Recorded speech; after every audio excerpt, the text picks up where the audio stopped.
So born to a British dad and a Guyanese mom, and having lived in Grenada for some years, Jason Taylor is making a Caribbean check-in with us to talk about his work creating underwater sculpture parks. Underwater, believe it or not. He's with me now.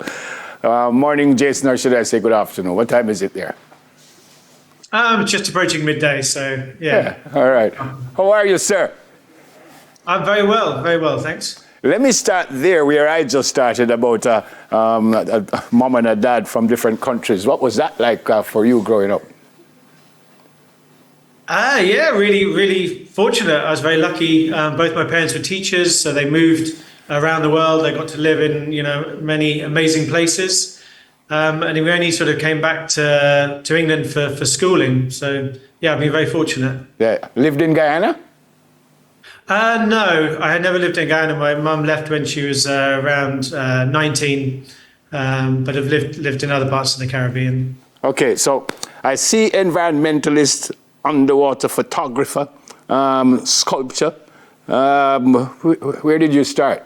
Which one did you start with? Was it a sculpture environmentalist or underwater photographer? Where did you start? Pretty much a sculptor. So I did my degree in sculpture, trained in sort of outdoor public works, and then later on became a diving instructor. And I also did quite a lot of work with underwater photography. And so, yeah, all these different things sort of came together. Yeah, double-barrel question. Where did the love, the fascination for sculpting and the water? Believe it or not, we're surrounded by water and I can't swim. But where did the love of that come from? Definitely. I think, from a very young age, I learned to snorkel, and I visited lots of, amazing reefs and, underwater places that I always thought that, we explore our land, and we've done so many different land exhibitions that, the sea is this, great unknown space that occupies 2/3 of our planet. And, if I could create works that are actually beneficial to the environment and also interesting from an artistic point of view, then, it'd be something good to explore. I think you're seeing what I'm seeing. What are you doing there? You're obviously doing, what were you doing there just now? Yeah, so a lot of the works are actually sort of sculpted from a type of concrete. And they go on to make artificial reefs. So they're designed with materials that are safe for the marine environment, and that actually go towards growing coral and replenishing areas that are currently barren. Yeah, interesting that you went there, because do you need to know about the reefs and stuff like that, or you just do what you do, go down and stick them in the ground and swim back up and go home? Do you need to know? No, definitely. No. It's been a long journey. It's been almost 20 years, and I've worked in the Great Barrier Reef, in the Mediterranean, the Atlantic, obviously the Caribbean many times. And each place is very, very different. The creatures that live there, the water, the depth, there's so many different factors. And particularly working in the Caribbean, you have, hurricanes that pass through each year. That the works have to be extremely solid and obviously don't have any negative impact to the surrounding area. Yeah, maybe you kind of answered this already, but where did it come from that, you're a sculptor and you like the water, but where did it come from that I'm going to put something in the water and leave it down there forever and ever? Where did that come from? Did you see that before? I had the idea for a long time, for almost sort of 15 years, and I never really had the opportunity to do it because I went to university in London.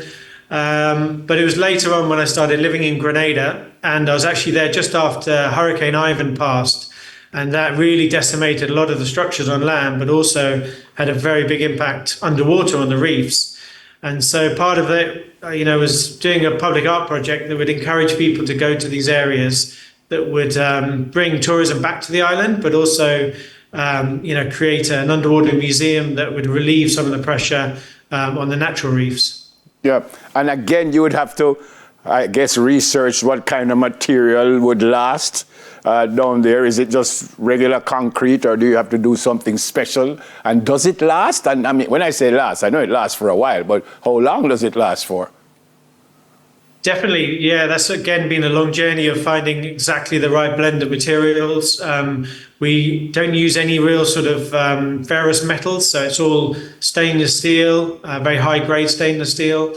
It's also a very type of pH neutral cement that can grow corals, and it's all designed to last for hundreds of years. Reefs obviously take hundreds, thousands of years to really get established. So the aim is to make it materials that are long lasting. Yeah, the one in Grenada, and I'm sure you'll correct me if I'm wrong, it'll be some kids holding hands.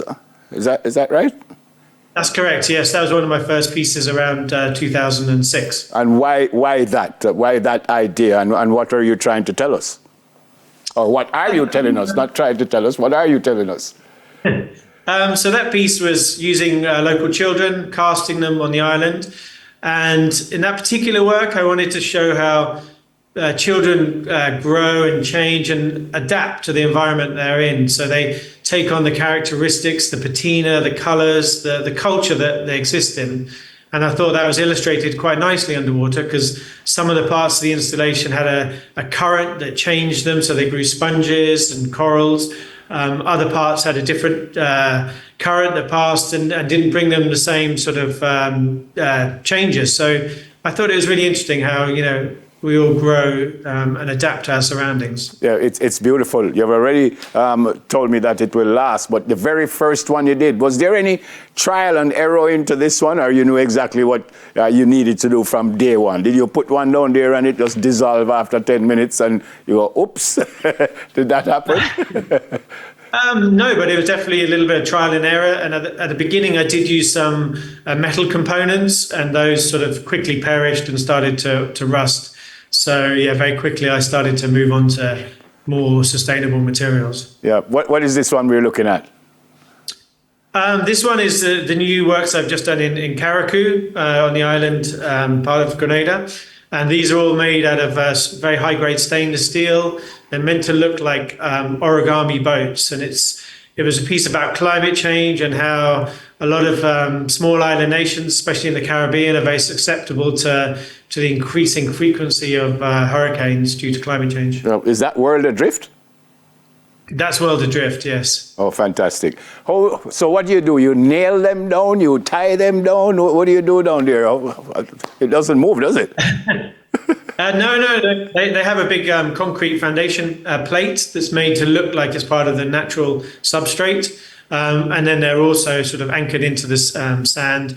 And they're also very carefully placed. We don't put them in areas where there's huge waves. They're protected by the natural sort of geography of the land. Yeah. How long would you spend down there just to anchor one? How long would you spend underwater just to anchor one?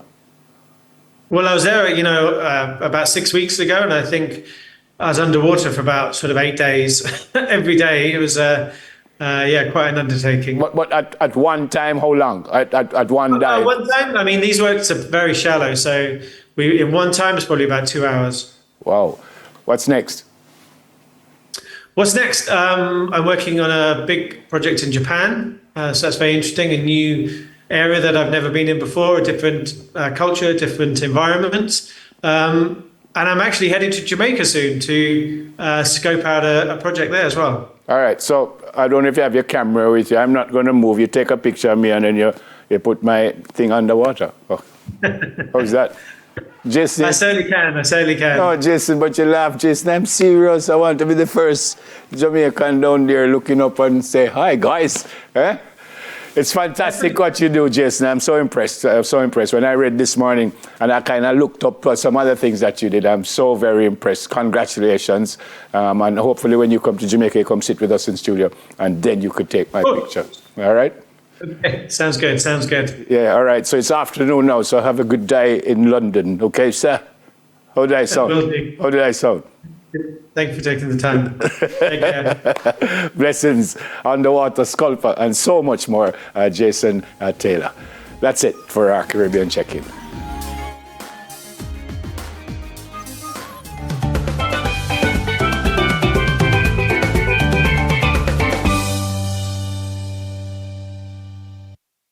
Look at TV, folks. Past, present, and future. It's World Television Day. I think TV came to Jamaica in the early 60s, but maybe I'll find out for sure. Soon come.